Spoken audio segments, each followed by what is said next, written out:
بسم الله الرحمن الرحيم الصلاة والسلام على سيدنا ونبينا محمد ibn Abdullah وعلى آله الطيبين الطاهرين. Alors il est reporté dans un hadith de l'imam Rida alayhi salam qu'il aurait dit Rahimallahu abdan ahya amrana, que Dieu bénisse le serviteur qui a ravivé notre cause. Yata'allamu ulumana wa yu'allimuha an-nas. Il apprend nos sciences et les enseigne aux gens. فَإِنَّ النَّاسَ لَوْ عَلِمُوا مَحَاسِنَ كَلَامِنَا لَاتَّبَعُونَا. Si les gens connaissaient les mérites de nos paroles, ils nous suivront. Alors ils nous suivront, c'est-à-dire ils nous suivront l'islam véridique, le vrai islam qu'on a appris de Ahlul Bayt alayhum salam. Alors ici, nous avons avec nous notre invité, Abdullah Bah, qui va nous parler sur la vie de l'imam Rida, Inch'Allah. Alors, salam alaykum, Sheikhuna. Wa alaykum assalam wa rahmatullahi ta'ala wa barakatuh. Alors, commençons par connaître un peu, de façon générale, qui est l'imam Rida alayhi salam. Okay. أعوذ بالله من الشيطان اللعين الرجيم بسم الله الرحمن الرحيم الحمد لله رب العالمين والصلاة والسلام على الهادي الأمين البشير النذير سيدنا وسيد الأنبياء والمرسلين نبينا محمد وآله الطاهرين. Je vous remercie avant tout d'abord de m'avoir invité sur ce plateau béni qui est consacré concernant l'imam Ali Ar-Rida alayhi salam. Nous remercions Dieu le Tout-Puissant, celui qui nous a donné le temps, la chance, la vie, afin de se retrouver sur ce plateau encore. Dieu qui, son naissance, son existence a précédé même le lieu et le temps. Nous remercions Dieu le Tout-Puissant encore de nous avoir guidés vers les 12 imams de la famille du prophète Mohammed sallallahu alayhi wa sallam. Concernant votre question qui est une question extraordinaire, une question que tous les musulmans doivent savoir, je vous dis merci pour cette question. Donc l'imam Rida alayhi salam, c'est l'un des élus de Dieu, l'un des descendants du prophète Mohammed sallallahu alayhi wa sallam, l'une des personnes qui a été choisie par Dieu, purifiée par lui-même et nommé par lui-même pour guider la communauté musulmane, après le messager de Dieu Muhammad sallallahu alayhi wa sallam. Dans la religion musulmane, nous avons deux voies qui sont à l'heure là, dans la vie bas monde, chacun est en train d'appeler vers une cause. C'est la voie sunnite et la voie chiite. La voie sunnite, c'est eux-mêmes qui vont choisir leur guide. Mais tandis que la voie chiite, pour eux, non. C'est Dieu qui choisit leur guide et Dieu ordonne le messager de prononcer, de nommer ses guides. Donc, c'est en accordance avec le Coran, en fait, que Dieu choisit le guide pour les gens. Donc, Dieu choisit le guide pour la communauté et il ordonne à son messager de nommer les gens qu'il a choisis. Donc, ça là, ce sont les 12 imams qui sont venus de la famille du prophète. Parmi ces 12 imams, nous avons l'imam Ali ibn Musa Ar-Rida alayhi salam, il est le 8e imam.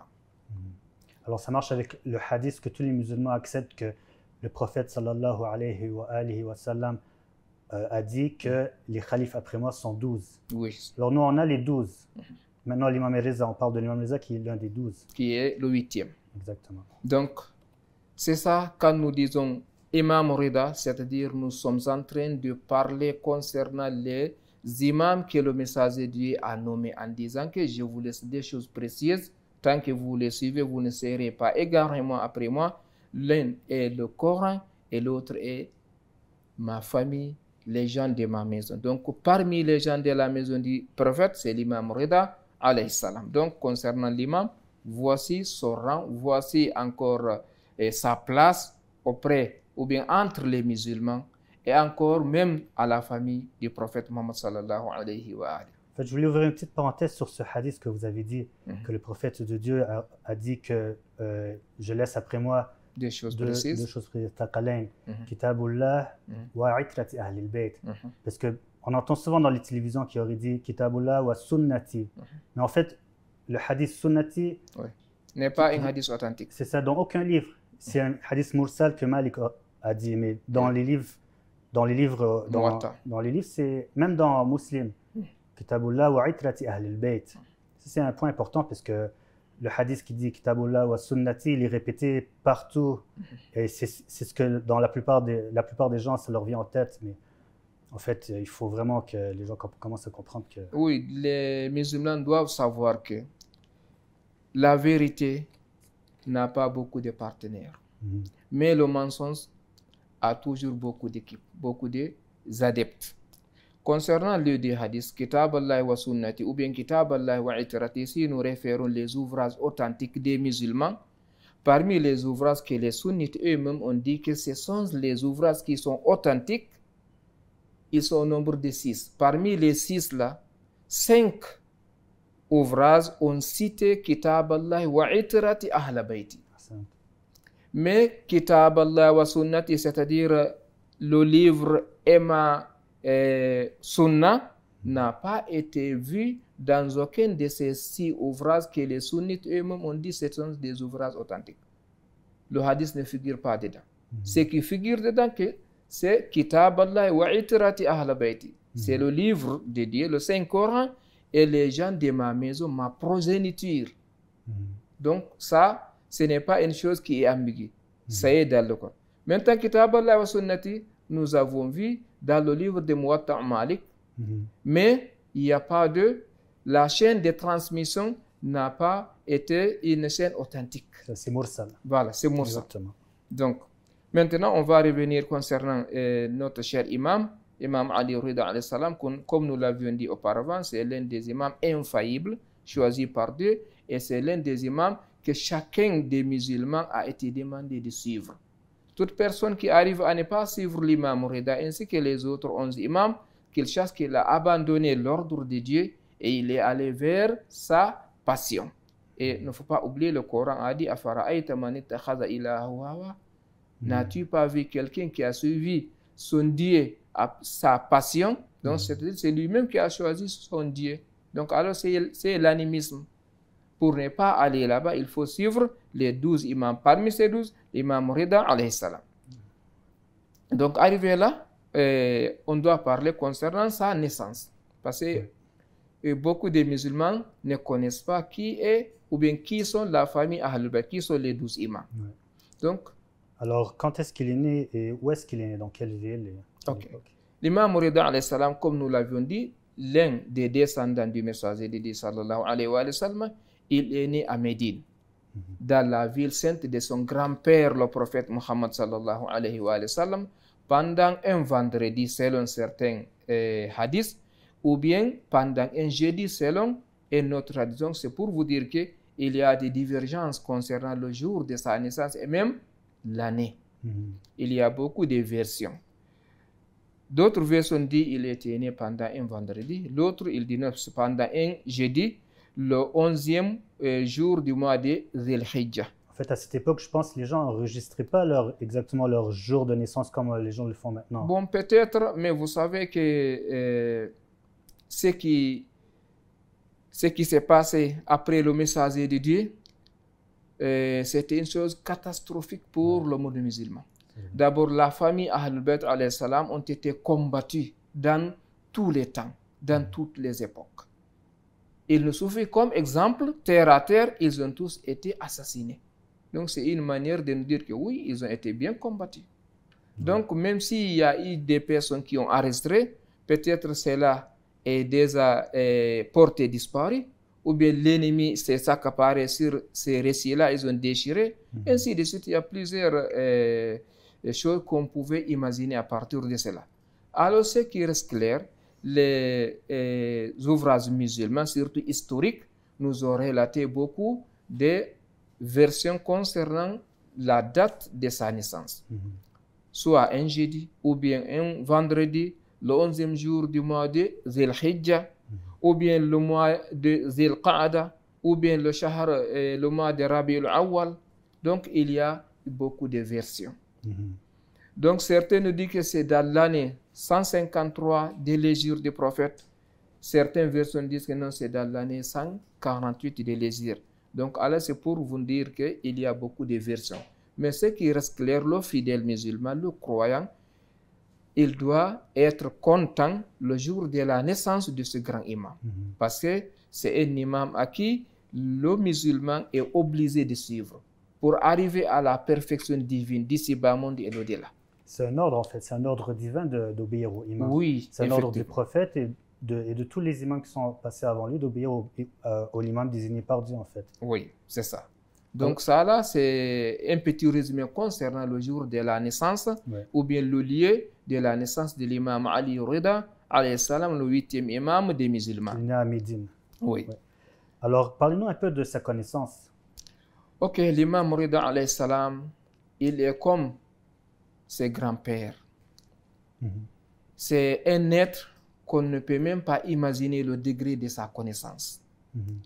Il nous suffit un verset qui nous parle concernant sa connaissance. Dieu le Tout-Puissant a dit dans le Coran, A'udhu billahi minash shaitanir rajim, thumma awrathna al-kitaba alladhina istafayna min ibadina. Certes, nous avons fait hériter la science du Coran à nos serviteurs que nous avons choisis. Quels sont les serviteurs qui ont été choisis par qui? Par Dieu, et qui ont hérité la science du Coran. Quand parlons-nous de l'héritage d'une chose? C'est une chose qui quitte de père en fils. Si ce n'est pas ça, on ne parle pas de l'héritage. On va dire c'est un cadeau. Mais quand c'est l'héritage, c'est entre papa et fils. Alors, quels sont les gens qui ont hérité la science du Coran, qui avaient la science du Coran parfaite? C'est le prophète Muhammad sallallahu alayhi wa sallam. Après lui, qui? Ali ibn Abi Talib. Après lui, Imam Hassan, Imam Hussein, jusqu'à l'imam Rida alayhi salam. C'est-à-dire cette chaîne qui est dorée. Donc, ils ont hérité la science du Coran et les hadiths du prophète en fait. Parce que nous avons des hadiths que l'imam disent que nous avons sauvegardé les hadiths du prophète comme les gens conservent leur or et leur fortune, or et argent. Effectivement. Alors on n'a pas de coupure. Bon, il n'y a pas d'interception. C'est ça, il y a d'autres courants islamiques qui ont une coupure d'au moins 100 ans. Oui, effectivement. 150 ans, 200 ans. Nous l'avons vu. Non, on n'a pas cette coupure. Surtout du côté sunnite. Ça. Mais du côté de la famille prophétique, cette chaîne, elle est toujours là préservée. Et quand on voit leur hadith au imam, on voit le degré de connaissance qu'ils ont qui est exceptionnel. Il suffit juste d'ouvrir Al-Kafi, par exemple. On peut comparer avec les autres livres. Al-Kafi, par exemple, dans le Bab al-Tawhid et tout ça. On peut comparer avec les autres et voir le degré de connaissance. Alors, les imams, est-ce qu'ils avaient des professeurs pour être des savants? Parce que d'habitude, quand on voit un savant, tous les savants dans l'histoire, on voit qu'ils ont un professeur, ils ont étudié, puis leur professeur, un autre professeur par-dessus. Ça fait une chaîne de professeurs à élèves. Alors, les imams, est-ce qu'ils ont des professeurs comme ça? Non, les imams de la famille du prophétique n'ont aucun professeur, n'ont aucun enseignant. S'ils n'ont rien, ça serait qui? Ça serait seulement leur père? Oui, c'est ça. Oui, c'est-à-dire Dieu les a donnés. C'est son papa qui l'enseigne. Même si son papa arrive à décéder à bas âge, Dieu le Tout-Puissant va inspirer la sagesse et la connaissance sur l'imam. Même à bas âge, est-ce qu'on a un exemple d'un imam qui était très savant à Par bas exemple, âge? l'imam al-Mahdi alayhi salam et encore l'imam Muhammadin al-Jawad alayhi salam. Tous ces imams-là, leurs papas ont décédé à bas âge. Par exemple, l'imam du temps, il était à l'âge d'un an. Ou bien 5 ans comme ça, de plus, 5 ans. Mais personne ne peut lui demander une question et l'imam dit « je ne connais pas ». L'imam Jawad, à l'âge de 7 ans, les savants de l'époque ont été réunis dans un lieu, mais tous les savants ont dit vraiment, nous sommes incapables de dominer ce monsieur malgré son bas âge. On peut faire peut-être une analogie ou une relation, parce qu'il y a des gens qui vont dire c'est impossible qu'un jeune enfant ait une connaissance élevée. Oui. Mais on peut faire une analogie dans le Coran avec Nabi Isa alayhi salam. Voilà, effectivement. Il y a un enfant, le jour de sa naissance, il a atteint le degré de la prophétie et non l'imam. La prophétie. Donc, qu'est-ce qui va empêcher un autre être d'être à bas âge? L'imam le guide. Surtout lorsqu'on a des preuves. Et même le prophète Yahya alayhi salam, wa atayna al-hukma sabiyya. Nous l'avons donné la connaissance lorsqu'il était petit. C'est vrai. Donc, et cette communauté n'est pas supérieure à notre communauté. Exactement. La communauté du prophète Muhammad sallallahu alayhi wa sallam est supérieure aux autres communautés parce que le messager de Dieu Muhammad sallallahu alayhi wa sallam est supérieur à tous les autres prophètes, à tous les autres messagers. Donc, au fur et à mesure que le prophète est supérieur aux autres, c'est comme ça sa descendance, c'est comme ça sa communauté. Donc, la sagesse ou bien la connaissance de l'imam Rida alayhi salam, c'est une connaissance qui est héritée. C'est une connaissance que Dieu même a dit que nous les avons choisis d'abord et nous leur avons donné la connaissance du Saint-Coran d'une façon par héritage. C'est par héritage. Ils ont hérité la science du Coran. Donc, l'imam Ali Rida alayhi salam a dit cela. Il y a un compagnon du nom de Abdus Salam ibn Salih al-Harwi, il a dit Ma ra'aytu a'lama min Ali ibn Musa Rida. Il dit je n'ai jamais vu un être savant qui a la connaissance plus que l'imam Rida alayhi salam. Lui là c'est un compagnon. Ou bien c'est un être qui a vécu pendant le temps de l'imam Rida alayhi salam. Mais lorsqu'il a suivi les débats que l'imam Rida alayhi salam a tenus pendant son temps, ou bien sa connaissance, il a dit non, il n'y a pas une autre qui peut se comparer à Ali ibn Musa Rida alayhi salam. Je pense que l'imam, je pense qu'Abu Hanifa disait la même chose sur l'imam Sadiq. Oui, c'est ça, c'est-à-dire ça là, c'était une coutume. Toutes les communautés qui ont passé ou bien qui ont vécu avec les 12 imams de la famille du prophète, tout le monde disait, j'ai jamais vu un être plus parfait, plus adorant, plus connaissant que les 12 imams là. Alors, tous les savants qui ont rencontré, étudié et fait des débats scientifiques avec les imams, ils ont tous dit que... Ils ont tous reconnu. À toutes les époques. Par exemple, l'imam Ali alayhi salam, au temps d'Abu Bakr, les gens demandaient, questionnaient Abu Bakr des questions. Ce monsieur-là disait, ah, je ne connais pas cette question. Il dit, allez-y à Ali ibn Abi Talib. Omar ibn al-Khattab, la même chose disait jusqu'à Omar a dit un jour, Laoula Aliyun la halaka Omar. Si ce n'était pas à cause de Ali ibn Abi Talib, moi je serais péri. Pourquoi? Parce qu'il avait donné des gisements islamiques qui n'ont rien avec l'islam. Ali vient, il dit non, c'est pas ça, c'est comme ça. C'est pas ça, c'est comme ça. Dans certaines manières, il disait que hey, allez-y demander Ali. Il y a même des juifs et des chrétiens qui sont venus chez Omar pour lui demander des questions et il était incapable de les répondre. Un des compagnons disait, attendez, je vais vous apporter un être qui va vous répondre toutes vos questionnaires de A à Z. Ali va venir, il va dire, Salouni an kitabillah. Demandez-moi concernant la science du Coran. Il dit, il est même allé au-delà de cela. Il dit, Salouni qabla tafquduni. Demandez-moi, questionnez-moi avant que je quitte parmi vous. Il a dit, je connais même les voies qui existent au ciel, plus que même ce que je connais les voies qui existent sur terre. Donc cela veut dire que ce monsieur-là a tout. Donc maintenant l'imam Rida alayhi salam, il a hérité ce monsieur-là. C'est son grand-père. Donc ce compagnon-là, il n'a pas fini. Il dit, wala arahu alimun illa shahida lahu bimisli shahadati. Il dit, je n'ai jamais vu un autre savant, à l'exception que ce savant-là dit ce que je dis. C'est-à-dire, personne ne peut se comparer avec Ali ibn Musa Rida alayhi salam. Il dit, وَلَقَدْ جَمَعَ الْمَأْمُونُ فِي مَجْلِسٍ عَدَدًا مِنْ عُلَمَاءِ الْأَدْيَانِ وَفُقَهَاءِ الشَّرِيعَةِ وَالْمُتَكَلِّمِينَ فَغَلَبَهُمْ عَنْ آخِرِهِمْ. Il dit, Ma'moun, c'était l'homme qui se prétendait d'être le calife. Il a réuni les savants de son époque. Que ce soit savants musulmans ou bien chrétiens ou bien juifs, il les a réunis dans une lieu. Il a appelé Ali ibn Musa Rida, il dit c'est Heba. Mais l'imam Rida d'un côté, les autres savants de l'autre. Mais l'imam Ali alayhi salam, Ali Rida alayhi salam, les a tous dominés. Et jusqu'à eux-mêmes, ils ont dit non, vraiment on ne peut pas s'arrêter devant toi.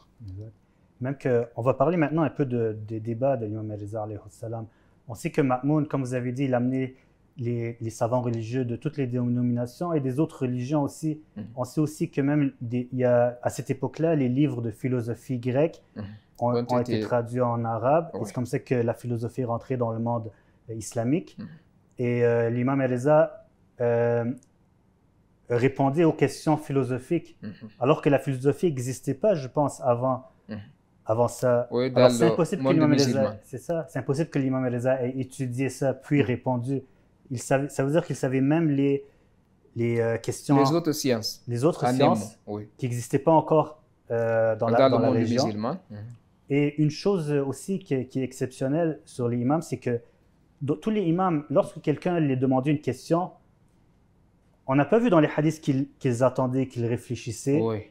qu'ils consultaient, Pour puis ils répondre. répondaient. Non, ils répondaient À directement. l'immédiat, oui. Directement, comme ça. Oui. Comme si la science était déjà chez eux, ils faisaient juste porter attention et il y avait la répondre. réponse. Oui. Alors, on parle un peu des débats de l'imam Reza. Comment ça s'est passé? Est-ce que Ma'moun avait une intention d'amener des savants pour débattre l'imam? C'était quoi Son intention. son intention? Et on parle un peu de ce sujet. Il n'y a pas de problème, Cheikhna. Donc, Ma'moun, le monsieur qui était prétendu d'être le calife du prophète, il cherchait toujours un point faible pour l'imam Rida alayhi salam. Ma'moun des Abbasites. Oui, pourquoi? Parce qu'il connaît qu'il a fait un coup d'État. Le propriétaire du trône, c'est Ali ibn Moussa Rida alayhi salam, comme était l'imam Ali auprès d'Abu Bakr, Omar, Ousmane. Maintenant, ils ne font que chercher des points faibles pour dire que voilà, voici ma légitimité au pouvoir. Mais à chaque fois qu'il apporte une chose, ça devient le côté opposé. Pourquoi? Parce que l'imam alayhi salam a tout. Il n'a pas besoin de quelqu'un ou bien d'un autre être concernant la sagesse ou bien comment diriger le monde musulman. Donc, Ma'amoun al-Abbasi, il a organisé beaucoup de débats. Parmi ces débats, tous les débats, l'imam Rida figurait dedans. Mais à chaque fois qu'il arrive à tenir un discours, tout le monde allait dire non, on ne peut pas aller devant toi. Parmi les débats que Ma'amoun a organisés et que l'imam alayhi salam a remporté la victoire 100%, nous allons parler concernant al-ihtijaj fi bab al-tawhid wal-adl. Un débat qui était consacré concernant la théologie et la justice divine. L'imam alayhi salam a expliqué et a montré des sagesses et des connaissances que les autres êtres ne savaient pas. Donc, parmi ça encore, Munazarat Ali Rida alayhi salam al-ihtijaj fi bab al-imama. Là encore, concernant l'imama, ils ont tenu une conférence. Là encore, il a fermé les bouches de tout le monde. Et encore, nous avons ces hadiths dans les livres. Oui, dans les livres, par exemple, il y a un autre livre qu'on appelle Al-Ihtijaj. Même hier, j'étais en train de lire quelques parties concernant ces débats-là. Ces livres-là, quand nous l'avons, on peut voir beaucoup de choses concernant ce que l'imam Rida alayhi salam a tenu comme des discours ou bien même les autres imams dans ce livre-là. Même à partir de l'imam jusqu'à l'imam Mahdi, il y a beaucoup des exemplaires qui se trouvent dans ce livre-là. Les gens peuvent le consulter afin de voir des choses qui sont vraiment très bonnes et très bénéfiques encore pour le fidèle musulman. Alors, ça, c'est un livre que j'invite tout le monde à acheter et à lire et à comparer avec les autres livres des autres savants musulmans pour voir la comparaison entre la science des imams et la science des autres. Juste pour comparer, en fait, c'est important vraiment de lire ces livres-là pour... Très bien, très important, Cheikh. Et nous avons encore l'imam Rida alayhi salam avait fait un débat avec un homme qu'on appelle Abu Qurra. Lui encore, il prétendait d'être un savant, de connaître tout, mais lorsqu'il s'est arrêté devant l'imam Rida, il a compris qu'il ne connaissait rien. Et lui-même, il a dit oui, j'atteste que je ne connais rien devant toi. Et encore, l'imam Rida alayhi salam a parlé avec les gens du livre qu'on appelle Ahlul Kitab. Là encore, qui sont les chrétiens et les juifs. Ces gens-là ont dit d'abord au début, comment nous allons faire un débat, un être que nous n'avons pas, nous ne connaissons pas que sa religion est véridique et nous n'attestons pas encore que le Coran c'est un livre divin. Comment parlons avec ces messieurs-là? Imam Rida dit, attendez, on va parler mais à partir de vos livres. Notre débat, je ne prends pas du Coran, je prends à partir de votre livre, At-Tawrat, Wal-Injil, Wal-Zabur. L'imam Rida alayhi salam les a montré des choses dans leur livre qu'ils ignoraient. En ce moment, ils ont dit, comment toi, tu es musulman, tu connais nos livres parfaitement, tu nous as enseigné des choses que nous ne connaissons pas dans nos propres livres.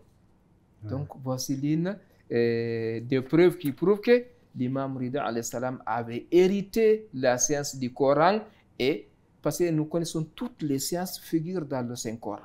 Mais ce n'est pas pour n'importe qui de faire sortir tout. Le Coran a dit Ma farratna fil kitabi min shay. Nous n'avons rien omis. Tous figurent dans le Saint-Coran. Parmi encore les débats que l'imam Rida alayhi salam a tenus, c'est avec Ahl al-Kitab Ra'asul Jalut, le patron des patrons, parmi les gens du livre. L'imam Rida alayhi salam, encore, avec ce monsieur-là, lui a montré que tu ne connais rien. La vérité se trouve de notre camp. Et ce monsieur-là, encore, a reconnu. Parce que c'est ce qui est très difficile. Des fois, vous allez tenir un débat avec quelqu'un, il dit non, je ne reconnais pas. Mais ce n'est pas le cas avec les imams alayhi salam. Le côté opposé va reconnaître à la fin, il dit, monsieur l'imam, vous avez raison. Vous avez vu? S'ils sont sincères, en fait. S'ils ne sont pas sincères, ils vont... Mais vous savez que les imams alayhi salam ont des points à taper.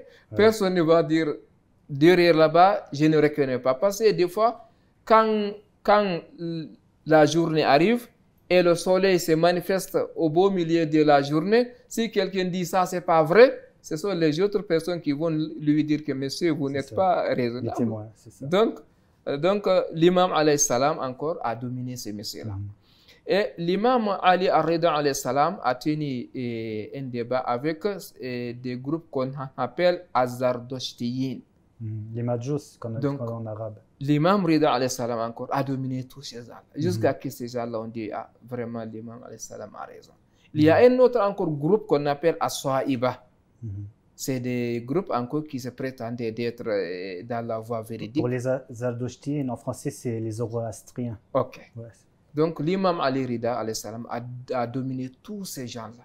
C'est-à-dire, c'est pour vous dire que pendant son temps, son époque, il n'y avait pas un savant qui a pu arrêter devant l'imam Rida alayhi salam. Tous les savants, de tous les sectes, de toutes les doctrines, ont reconnu que l'imam Rida alayhi salam, il est devant et dans la connaissance. Donc grâce à ça, les gens ont bien compris la voie droite se trouve avec l'imam Rida alayhi salam et ses grands-pères. Donc les livres qui ont été pris de l'Occident, comme nous disons de notre temps, et ont été traduits en islam, par exemple la philosophie, l'imam Rida alayhi salam avait parfaitement la connaissance de toute connaissance qui existait. Donc c'est pour cela qu'il a pu dominer tout le monde. Je pense même la philosophie indienne a été traduite cette époque. La philosophie grecque, la philosophie indienne, lui il répondait... Pendant le temps de Ma'amoun, il essayait d'avoir un point faible pour l'imam. C'est pour cela qu'il disait, hey, prenez les livres grecs, envoyez, on va traduire, prenez les livres indiens, prenez partout. Mais au fur et à mesure qu'il écoute l'imam Rida, ou bien que les autres écoutent l'imam, il dit, hey, monsieur, donc voici l'être qu'on ne peut pas dominer. Donc ça, là, c'est une preuve qui montre tout musulman, toute personne qui cherche la vérité, voici la vérité. La vérité se trouve au camp des 12 imams de la famille du prophète. Donc ça, là, c'était un petit résumé concernant les débats que l'imam Rida alayhi salam arrive à tenir pendant son temps. Toute personne qui veut avoir plus de détails, donc nous les conduisons vers le livre que nous avons dit Al-Ihtijaj, afin de voir des détails plus que ce que nous avons donné ici. Ce n'est que les points essentiels que nous avons énumérés. Alors, on sait que maintenant qu'on regarde l'histoire, on peut voir clairement que l'imam Rida alayhi salam, c'était l'imam de son temps. Bien sûr.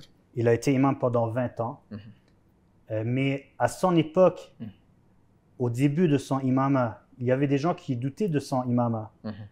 Alors, comment les gens de son époque, qui n'avaient pas l'information qu'on a maintenant qu'on regarde de loin, l'histoire, on a tout devant nous, comment les gens de son époque, à lui, au début de son imama, pouvaient savoir que lui était le imam de son temps et non une autre personne? Donc, comment les gens ont pu comprendre qu'il était l'imam vrai? instauré par Allah et son prophète. Oui, parce que ce n'est pas toujours évident aux gens qui sont à l'époque même de comprendre. Oui.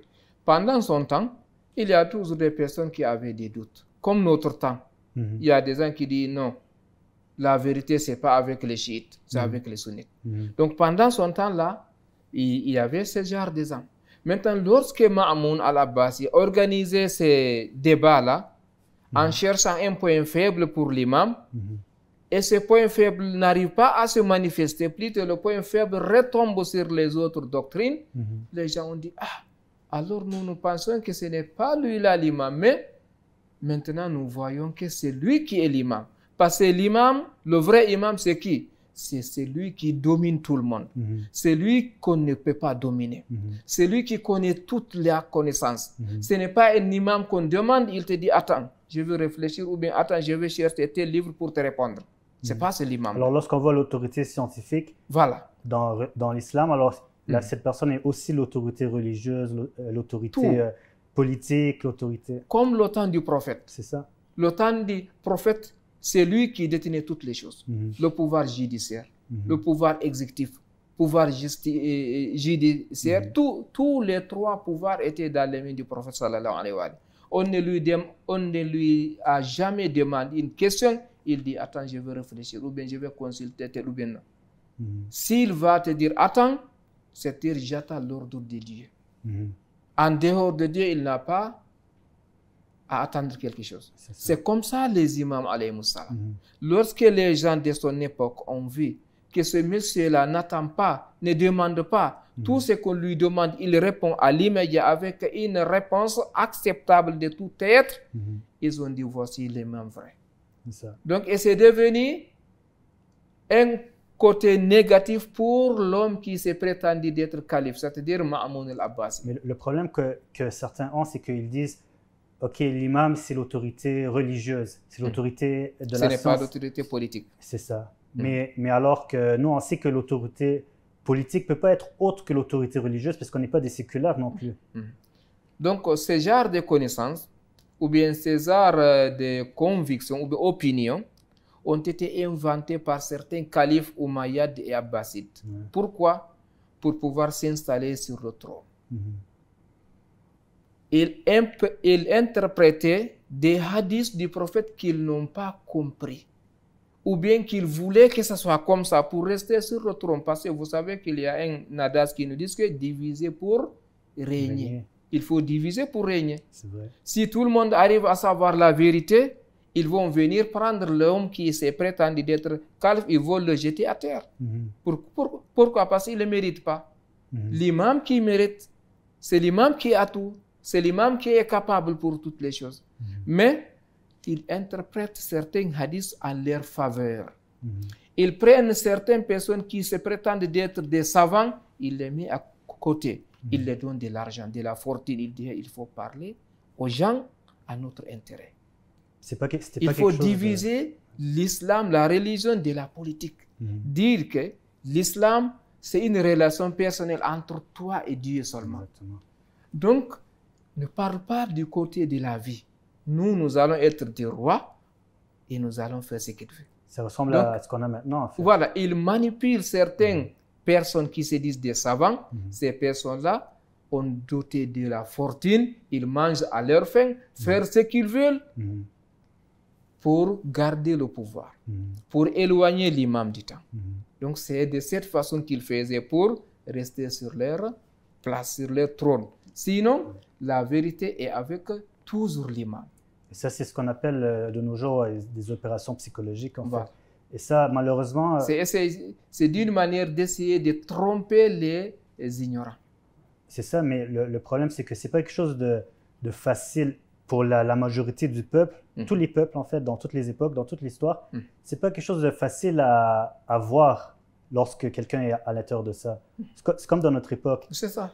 Et en fait, la plupart des gens sont victimes de ça.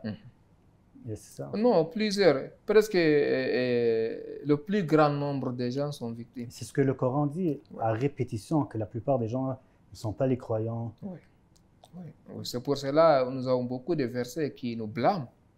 Il dit, vous n'allez pas réfléchir. Vous n'allez pas méditer le Coran. Afala yatadabbaruna al-Qur'an.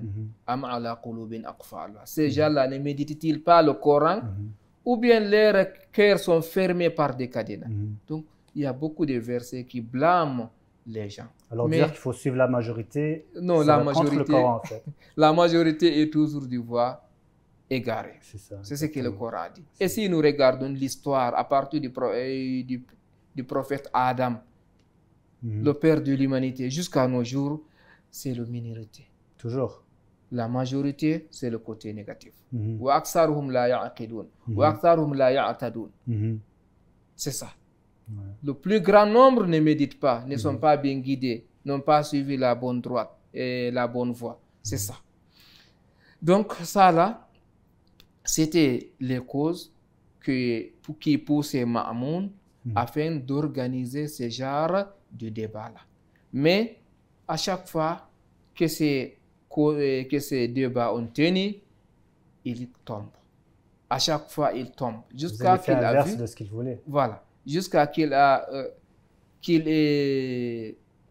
lui-même, il a vu, il dit, ah, je suis dans un point danger. Pourquoi? Parce que les gens ont compris que c'est lui-là qui est l'imam. C'est lui qui connaît tout, c'est lui qui est capable. Et encore lui-là, il est qui? Il est le descendant du messager. C'est pour cela qu'il disait Ammuna, Yabuna Ammina. Il essayait de se montrer qu'il est proche de l'imam Rida. Mais lorsqu'on dit descendant du messager, c'est important de faire le point que ce n'est pas n'importe quel descendant du messager, mais c'est les imams qui sont descendants. Et alors, à cette époque, le nombre de mu'minin, il a augmenté et non pas descendu. Oui, pendant le temps de l'imam Rida, grâce à ces réunions-là et ces conférences et ces débats, le nombre de musulmans a bien augmenté. Ils ont compris que vraiment l'islam, c'est une religion vraie. Et l'imam qui peut gérer et qui peut montrer cela encore est l'imam Rida alayhi salam. Et les gens ont commencé à plus se rapprocher à l'imam Rida alayhi salam. Et Ma'moun a eu peur. Parce qu'il a dit maintenant, beaucoup de gens, quand l'imam Rida parle, c'est ce qu'ils vont appliquer, c'est ce qu'ils vont faire. Ce n'est pas ce que lui-même, en tant qu'autoproclamé comme calife, ce n'est pas sa parole que les gens suivent. Alors, il avait sûrement peur des révolutions internes. Oui. C'est pour cela qu'il a toujours implanté une équipe pour surveiller l'imam Rida. Pour le surveiller. À côté de lui, il n'a pas donné un espace. Pourquoi? C'est pour lui regarder. C'est pour savoir qu'est-ce qu'il fait. Est-ce qu'il n'organise pas peut-être un renversement? Donc, mais l'imam est loin de ça. Il est loin de ça. Donc, après cela, l'imam de l'imam alayhi salam encore, on peut parler de cela parce que tous les imams, chacun avait un temps pour être imam, pour guider le monde musulman. Alors, est-ce qu'il y a des gens qui ont suivi, autres que l'imam Reza, que les manipulations du calife ou du roi de cette époque-là a réussi sur eux? Des gens qui suivaient les autres imams avant, mais à partir de l'imam Reza, ils ont été manipulés et ont commencé à suivre d'autres personnes. Pendant l'imam alayhi salam, comme auparavant, vous savez que les personnes ne sont pas les mêmes. L'objectif des gens n'est pas eux-mêmes. Il y a des personnes qui cherchent quoi? La fortune. Il y a d'autres qui cherchent le pouvoir. Il y a d'autres qui cherchent le nom. Et il y a d'autres encore qui cherchent Dieu, qui cherchent la vérité, qui cherchent d'être à proximité des prophètes. Donc pendant l'imam du temps alayhi salam et l'imam Rida alayhi salam, tous ces gens-là existaient. Il y a des partisans de l'imam Rida, autrement dit des chiites, qui ont bien compris, voici l'imam du temps, qui ont bien compris, si je suis un autre être, pendant le temps de cet imam-là, Dieu ne va pas accepter mon adoration. Ces gens-là ont resté toujours fidèles à l'imam Rida alayhi salam et ils ont resté derrière l'imam Rida pendant tout le temps. Il y a d'autres personnes qui ont été manipulées par Ma'moun al-Abbasi en leur donnant de l'argent et en leur donnant du pouvoir, c'est-à-dire gouverner. Il te dit, je vais t'envoyer dans telle région, tu vas être le gouverneur, tu vas diriger, tu vas faire ça. Ces gens-là encore ont suivi Ma'moun al-Abbasi. Mais, et ils savent bien que c'est l'imam Rida qui est le calife de Dieu. En fait, ils ont été testés par Dieu, ils ont été filtrés. Voilà. Et seulement Mais les gens avec purs, cela, hein, c'est ça. ouais, vous savez que le Coran a dit que leurs âmes ont bien compris, voici la vérité. Mais ils ont renoncé. Donc ces gens-là encore existaient. Mais d'une manière générale, on voit que l'imam Rida alayhi salam domine le terrain. Par exemple, une fois, ils ont dit qu'il y a une fête qui vient. Maintenant, il faut imam Rida pour diriger la prière. Ma'moun avait l'habitude de diriger en tant qu'un calife autoproclamé. La prière. Mais les gens ne sortaient pas comme l'imam Rida. Il a obligé l'imam Rida à être calife. Et il a pris encore une équipe. Il a dit allez sortir et dire que la vie de l'imam est en danger s'il dirige la prière. Donc l'imam a dit, tu penses que c'est moi qui te va faire peur pour la mort? Ah non, je suis le fils de Ali ibn Abi Talib, qui n'a jamais craint de la mort. Il a dit donc que je dirige la prière. Lorsque le monde arrive à savoir que c'est l'imam Rida alayhi salam qui va être l'imam pour la prière, tout le monde est sorti. Tout le monde est sorti jusqu'à ce que Ma'moun ait peur. Il dit, moi en tant que le calife, les gens ne sortent pas comme ça. L'imam Rida, les gens ont venu de loin pour être dirigés par l'imam Rida alayhi salam. Donc, il avait une grande influence dans la Ma'moun a eu peur. Une autre histoire encore. Il y a eu une sécheresse. La pluie n'est pas venue pendant un temps. Tout le monde a eu peur. Les gens ont fait ce qu'on appelle salat al-istisqa, c'est-à-dire une prière pour demander Dieu de nous donner de l'eau. Cela n'a pas eu lieu. L'imam Rida a dit, tel jour, nous allons sortir et c'est moi-même qui va diriger la prière. Lorsque le monde a entendu ça, ils ont dit c'est fini. Tout le monde encore est venu jusqu'à Ma'moun a eu peur. Vous savez que Ma'moun a pris l'imam Rida alayhi salam de Médine à Khurasan. Pourquoi? Pour surveiller l'imam. Nous allons parler, Inch'Allah, devant. Mais, pour surveiller l'imam. Mais à chaque fois qu'il organise une chose, il regrette. Donc, lorsque l'imam alayhi salam est allé pour diriger la prière, il a dirigé la prière et il a pris son invocation. Il a fait comme ça. C'est là-bas, là où il est arrêté, que Dieu le Tout-Puissant a fait apparaître les nias. Mais avant ça, lorsque l'imam dit qu'il va prier et que l'eau va tomber, la pluie va tomber, c'est quelque chose de grand à dire. Parce que si la pluie ne tombe pas, par exemple. Oui. Si la pluie ne tombe pas. Mais comme l'imam est connecté à l'invisible, ce n'est pas n'importe qui, c'est le fils du messager de Dieu et il fait partie parmi les gens qui Dieu a dit Innama yuridullahu liyudhiba ankum rijsa ahlal bayt wa yutahhirakum tatheera. Il fait partie de ces gens-là. À cette époque, les gens qui entendaient l'imam dire qu'il va prier et que l'eau va tomber, dans leur cœur, c'est un grand test en fait. Il y a certains qui avaient doute. C'est ça. Il y a certains qui disent que tel monsieur, tel savant a fait, ça n'est pas allé. Même calife Ma'moun, il a fait, rien n'est venu. Qu'est-ce que toi tu dis? L'imam a dit venez. Il est allé, ils ont fait la prière. Et il s'est levé, il a commencé. Avant qu'il ne commence de faire la prière, le ciel était clair. Aucun nuage. Pas de nuage, de l'est à l'ouest, nord et sud. Lorsque l'imam a terminé la prière, il a commencé à faire l'invocation. Il a fait invocation jusqu'à ce que mais jusqu'à présent, il n'y a rien, aucun signe. Mais dans un laps de temps, ils ont commencé à voir des nuages de l'est, de l'ouest, jusqu'à qu'ils ont même entendu le grondement. Et qu'est-ce qui se passe? Les gens, la pluie est tombée jusqu'à ce que les gens ont eu peur. Ils ont dit voici l'ami de Dieu. Lui là, c'est Waliyullah. Voici le fils du prophète. Voici l'imam du temps. C'est là encore à marquer une chose négative sur qui? Sur Ma'moun al-Abbasi et sur ses adeptes. Et c'est là encore fortifié l'imam alayhi salam. Les gens ont pu avoir une sécurité, s'il faut le dire. Quelque chose qui...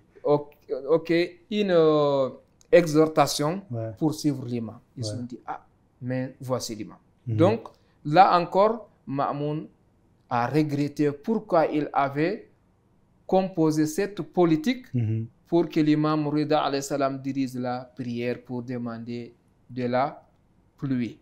Il a regretté ça. Il a dit, mais les gens encore se sont fait face à lui. Donc, pourquoi j'ai fait ça? Donc là encore, il a regretté. Alors, il reste environ 10 minutes pour la fin du podcast. Alors, on va passer à la question suivante qui est qu'est-ce qui est arrivé que l'imam Rida alayhi salam qui vivait à Médine est allé jusqu'à Mashhad? Ok. Et si nous référons des livres historiques, surtout des livres sunnites, c'est venu dans le livre qu'on appelle Tariq al-Yaqoubi, il dit أن المأمون أمر الرجاء بن الضحاك وهو من أقارب الفضل بن سهل بجلب الإمام رضا عليه السلام من المدينة إلى خراسان. C'est-à-dire, il a dit, c'est-à-dire Yaqoubi dans son livre Tariq, ce livre historique, il a dit que Ma'moun, c'est lui qui se disait qu'il était le calife. Il a ordonné à un être qu'on appelle Ar-Raja ibn Dahak, c'est l'une des personnes qui était très proche de Fadl ibn Sahal, il lui a ordonné de prendre l'imam Rida de Médine et de lui faire exil pour arriver où? À Khurasan, c'est-à-dire là où était la capitale religieuse ou bien la capitale des musulmans en ce moment, c'est-à-dire là où vivait Ma'moun. Que la ville de Mashhad, elle est à l'intérieur de Khurasan. Voilà. À l'heure actuelle, Mashhad se trouve dans la République islamique de l'Iran. Donc, il lui a ordonné. Il dit, mais à condition, partout où tu passes, de Médine jusqu'à Khurasan, il ne faut pas passer par les régions là où il y a des chiites. Ma'moun lui-même, il a tracé le chemin que ce monsieur-là doit parcourir de Médine à Khurasan. Il a fait passer l'imam dans les régions là où il n'y a pas de chiites. Ou bien, même s'il y en a, une petite minorité. Mais, avec tout cela, arrivé d'abord, et ce monsieur-là à Médine, la population médinoise a dit non. C'est impossible, l'imam ne quitte pas ici. Mais pourquoi d'ailleurs il voulait que l'imam aille à Khurasan? Il voulait surveiller l'imam. Parce qu'il y avait une influence alors à Médine. Il ne savait pas ce que l'imam était en train de faire. Et encore à Médine, l'imam a dominé tout. Tout le monde disait l'imam Rida, le savant, le calife, le fils du messager de Dieu. Vous savez que les imams partout où ils sont différents des autres personnes. Ils vont appeler les gens vers l'islam. Ils vont guider les gens. Ils vont enseigner. Ils vont régler les problèmes des musulmans. C'est leur existence, c'est ça. Donc, lorsque Ma'moun a dit, s'il reste là-bas, il va avoir une communauté. Peut-être il peut me renverser. Donc, il faut l'envoyer ici afin que je lui contrôle. C'était ça, politique. Maintenant, pour ne pas que les chiites révoltent, il dit il faut passer par un chemin là où il n'y a pas de chiites. C'est pour cela qu'ils ont suivi un chemin étrange pour arriver à Khurasan. Mais partout qu'ils passaient, les villages qui étaient autour, partout que l'imam descend, c'est des milliers de personnes qui venaient courir derrière l'imam. Certains parties même, les gens disaient l'imam ne passe pas ici. Donc là encore, Ma'moun a dit, c'est une politique qui n'a pas marché. Mais finalement, il a réussi petit à petit à envoyer l'imam Rida alayhi salam jusqu'à Khurasan, là où il était. Alors, les deux dernières questions, c'est est-ce que l'imam, lorsqu'il était à Khurasan, est-ce qu'il avait l'occasion de prendre le pouvoir? Et aussi, on veut terminer aussi avec comment est-ce que l'imam Rida alayhi salam a été martyr, parce qu'on sait que les imams sont morts en martyr. Lorsque l'imam Rida alayhi salam est arrivé à Mashhad, c'est-à-dire à côté de Ma'moun al-Abbasi, il y avait eu beaucoup d'occasions qui se sont présentées afin qu'il prenne le pouvoir. Parmi ces occasions-là, Ma'moun lui-même, il avait fait une proposition. Il a dit, moi, je vais me débarrasser du pouvoir pour te donner, toi, Ali ibn Musa Rida. Il a dit ça. Mais par les lèvres. Alors, il n'y avait pas une intention réelle. Et non par le cœur. C'est-à-dire c'est un piège qu'il avait composé pour essayer d'assassiner l'imam Rida. L'imam Rida alayhi salam, il a dit, Ma'amoun d'abord, il dit inni uridu an akhla an nafsi min al khilafa wa uqalliduka iyyaha fama ra'yuka fi dhalik. Il dit moi je vais me débarrasser de la succession, je te le donne. Qu'est-ce que tu vois? L'imam Rida alayhi salam, c'est le fils du prophète, c'est le fils de l'imam Ali, c'est le fils de l'imam Hussein alayhi salam. Il connaît tout. L'imam Rida alayhi salam, il dit a'udhuka billahi min hadha al-kalam wa an yasma'a bihi ahadi. Il dit moi je me refuse auprès de Dieu de Tout-Puissant d'entendre cette parole. Toi, ne le faites pas. Pourquoi? Parce que l'imam voit son cœur. Ce monsieur-là ne faisait que parler. Il y a une politique derrière cela. Il veut assassiner l'imam. Ce n'est pas parce qu'il veut. C'est comme Muawiyah ibn Abi Sufyan avait fait au moment où il était prêt à quitter la vie bas monde. Parce qu'il voulait donner la succession à son fils maudit qu'on l'appelle Yazid. Maintenant, qu'est-ce qu'il faut? Il y a des personnes pendant son temps, si ces personnes-là existaient, son fils ne va jamais arriver au trône. Alors il voulait les éliminer. Il a proposé à ces gens-là d'être le calife. Ces gens-là ont dit oui. Il les a assassinés tous, politiquement. Donc Ma'amoun, lui là encore, c'est cette politique qu'il avait. L'imam Rida a dit non, j'ai pas besoin.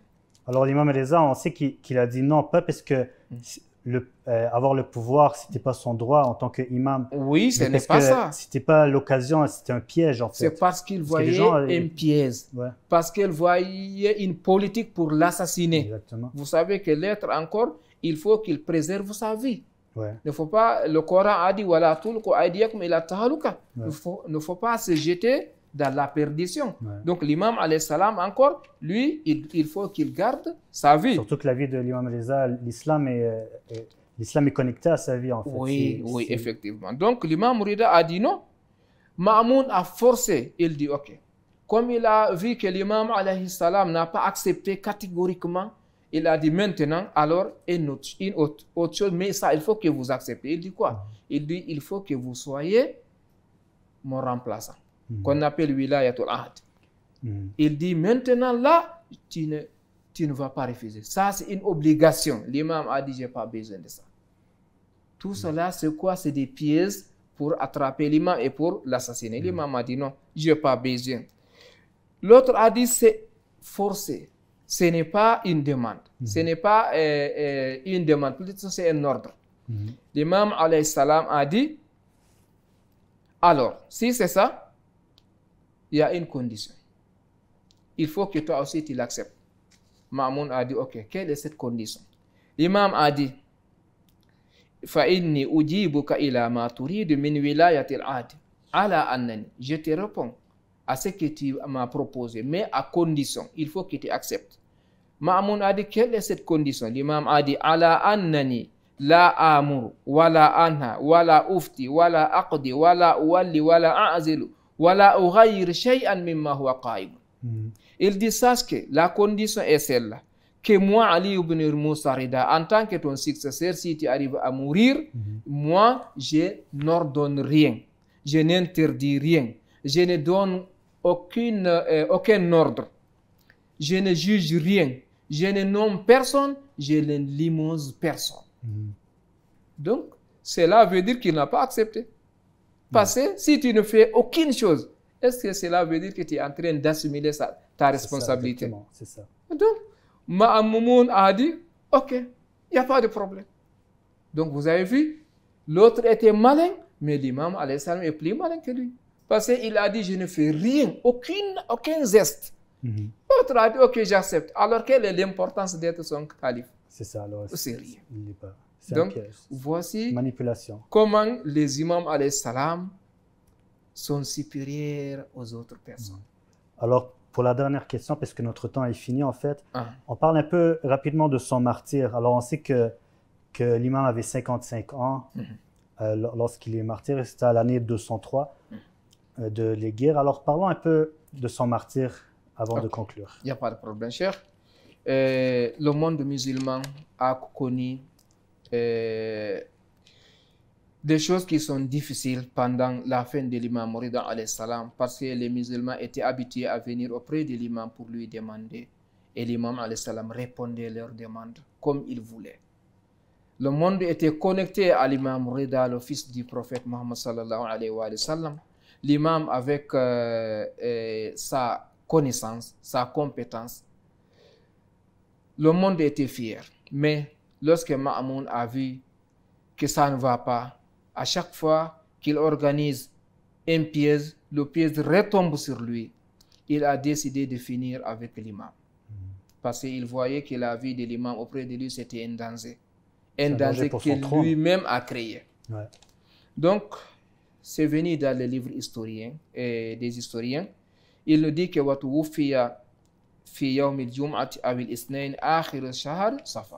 que l'imam alayhi salam a été assassiné. Il faut le mentionner bien.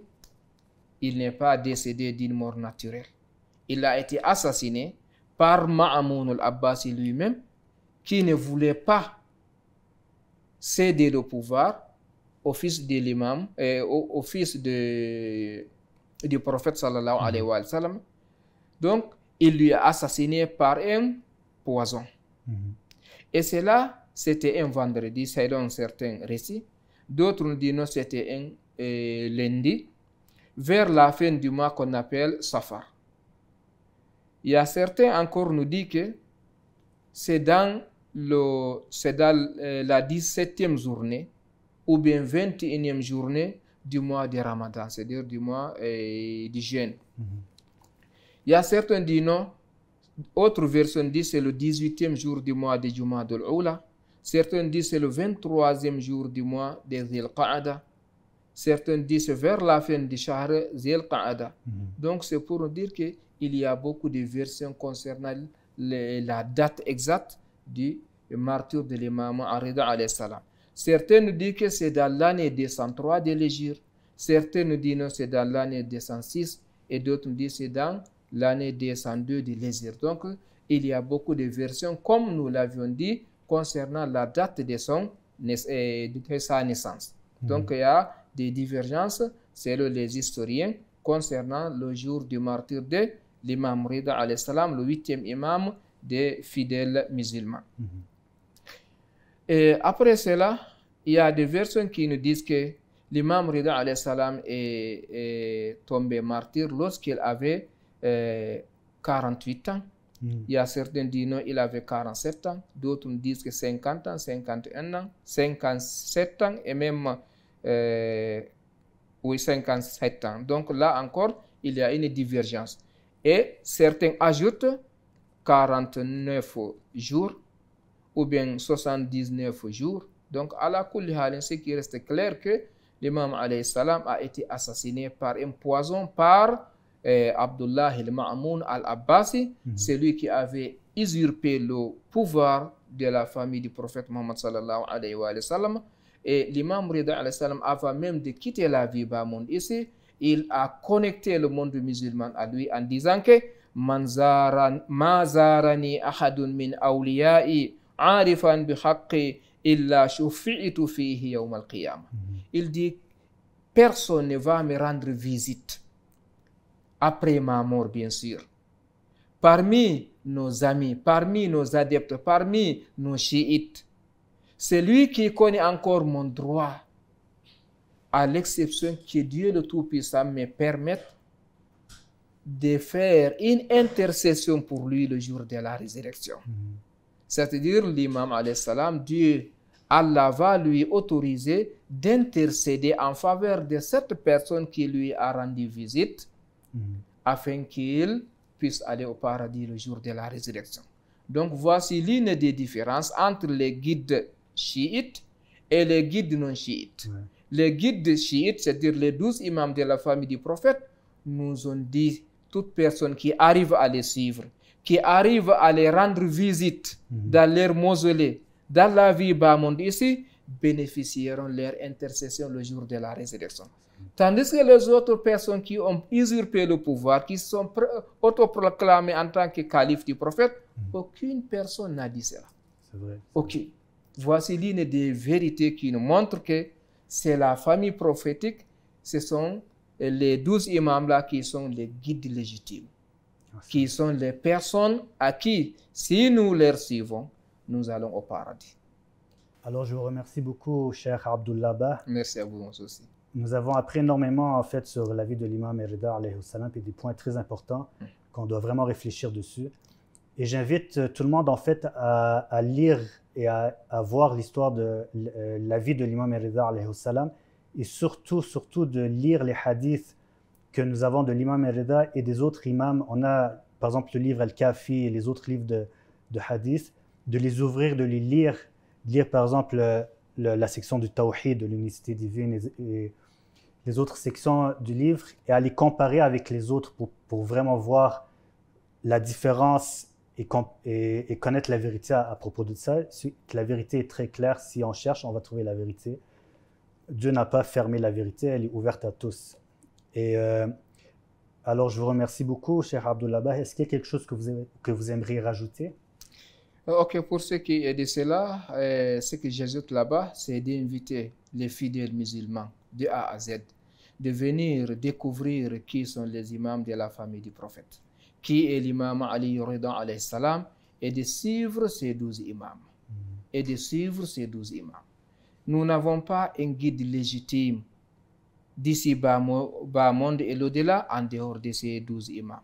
Donc j'appelle le monde musulman à suivre l'imam Rida alayhi salam et à la fin nous allons dire assalamu ala Ali ibn Musa Rida, assalamu ala gharib tous, assalamu ala bani rasulillah wa rahmatullahi ta'ala wa barakatuh. Assalamu alaikum wa rahmatullahi wa barakatuh.